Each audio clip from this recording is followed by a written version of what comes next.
Hello and welcome to Stish Radio. I'm the Gentile. I'm the Jew. And we're gonna come in your ears. From all over the world. All over, especially Bedford Police Station. Especially Bedford. There's a whole world of shit down there. We're gonna come, they've been coming in our ears, we're gonna come in their ears.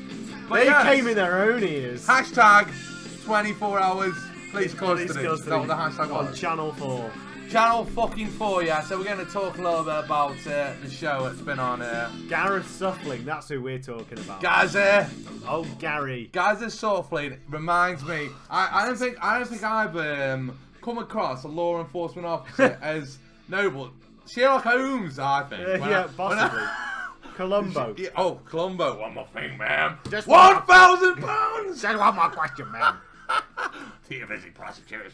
Oh my god. So, mate, what's happened then, bro? Well, Why should our viewers watch this? Why? okay. Because Barry, you can Okay, get let me get. Let's just break down. What is this show? Let's just break For our down viewers exactly in what the show is Yeah. from the top Fucking down. classy, right? That's what it is. So it's a camera crew, 80 cameras. Good old documentary, because the fucking world loves documentaries. Documentary these days, so, boogie. No, everyone wants to film everything. Don't they? Bedford Police Station. Yes. About the daily goings on in police investigations. Yeah. And presumably what they're planning on doing is they're waiting until they get in a juicy investigation where someone gets locked up.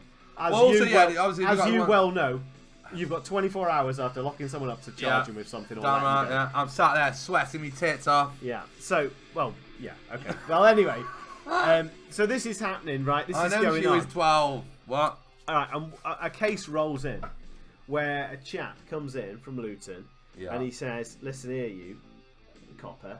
I've gone to some fucking prostitutes. I found some fucking massive titted old slag. Oh yeah, on the interweb. Who can only walk in circles. She was pretty good looking, yeah? On the web, mate. On the web, she looks fucking fine, Photoshop boogie. Oh, I've had that before. You had that before. What?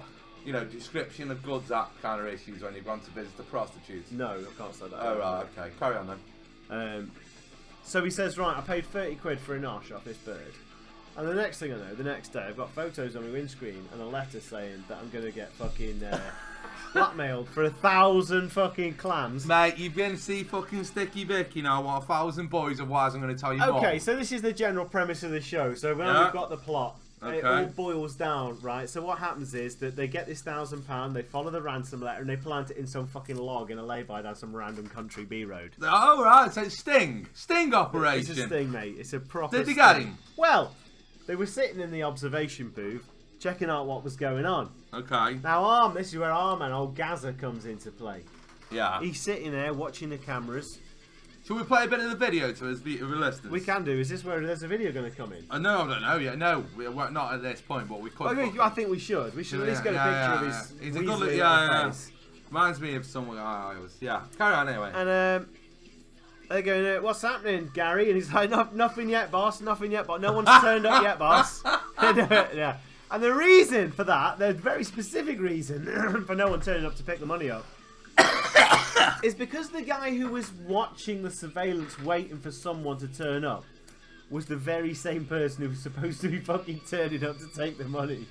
This stupid bastard had decided to blackmail some poor cunt for £1,000. Why did he do that for? Did he need the money? I think it was gambling issues, wasn't it? Gambling issues. I think he was £2 in debt and decided to fucking risk his fucking life. Oh yeah, what was the damning evidence? He owed £1,500 on a £6 loan from Barclays. Fuck me! I'd kill my mum to be in that financial position. That by rationale means that because I'm in about 10 grand at least, not including student loan. Have you been blackmailing me? Include student loan, about 20, 30 grand in debt. That means I should now go out and commit a major crime.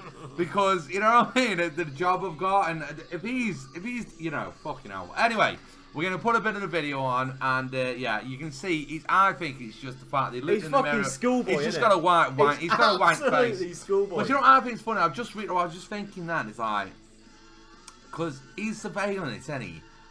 And that makes his reaction even more fucked up. Oh, well, no, we said this when we were watching it, didn't we? Did we?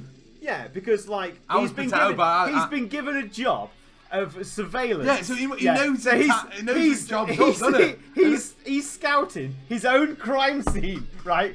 And then when they walk in to bust him, he's like, "Oh, I'm so sorry. Yeah. That's the thing, though. As soon as what the point that is just come in my head there, though, is just the fact that as soon as he knows that the victim's gone to the police now because he's surveilling him. Oh, did he clear his house up? Make sure all that shit was missing. Well, mate, come on. Of course he did. Of course he did. Oh yeah, he cut the ladders up, then he into little There's pieces. no way. There's no way, right? You would be so dumb, right? If you're a police officer, for a start, right? He must be thinking, how did they catch me? Because, like, I only did that one search for this guy on the police computer a few days before I actually committed the crime.